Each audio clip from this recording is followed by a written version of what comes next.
Para sederek kagunganipun Gusti Yesus Kristus, pinanggih kalian kula, Pendeta Rian Pandu Bagaswara, saking GKJ Wedi Klasis Klaten Barat. Sarengan wonten ing dinten punika, wonten ing renungan Sabda Winedar, sareng-sareng kita badhe ngraos-ngraosaken pangandikanipun Gusti wonten ing dinten punika. Kanthi irah-irahan sampun nampi tondo pracaya wonten ing dinten Rebo setunggal Juli 2026. Lan ingkang dados nats wonten ing dinten punika kapethik saking Injil Matius 11 ayat 21 ingkang mekaten swaraosipun. Bilai kowe Korasin, bilai kowe Betsaida, sebab menawa ing Tirus lan ing Sidon iya kelakon ana mukjizat-mukjizat kaya kang wis kelakon ana ing tengah-tengahmu, mesti wis biyen-biyen anggone padha mratobat lan sedih banget. Pasamuan kagunganipun Gusti Yesus Kristus, ing waosan menika Gusti Yesus ngendika bab kita-kita ingkang boten saged nampi piwulang lan pepengetanipun Gusti kanthi tumemen.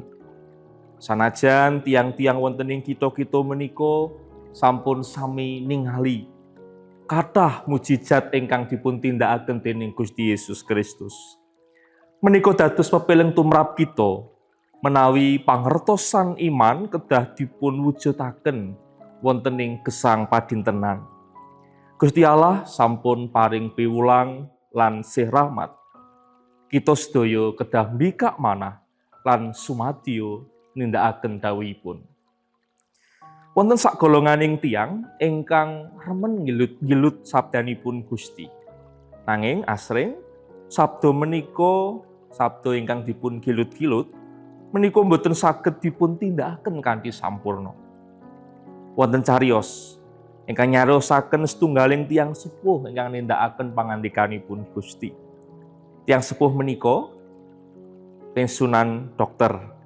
Sinaosa sampun pensiun nanging tetep ngladosi tiyang-tiyang sekeng kanthi ikhlas lan tanpa bayaran.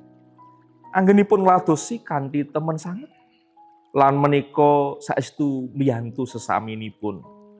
Menika tuladha nyata menawi piwulang bab iman kedah dipun gayuh, kedah dipun wujudaken lumantar tumindak nyata wonten ing gesang padintenan. Makaten ugi kita sampun mangertos bilih dawuhipun Sang Kristus mestinipun boten cekap dipun pirengaken kemawon. Nanging ugi kedah dipun lampahi kanthi tulus, kanthi estu-estu. Iman sejati boten namung cekap pitados, nanging kedah ngantos saged kababar wonten ing tumindak nyata ingkang saged nglantaraken berkah tumrap sesaminipun.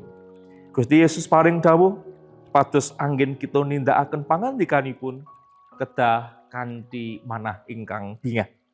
Mugi kita tansah semangat lan nindakaken iman kita saben dinten supados berkah Gusti lumantar kita saged rumasuk dhateng tiyang sanes. Amin. Mekaten pangandikanipun Gusti kangge kita wonten ing dinten punika. Gusti berkahi.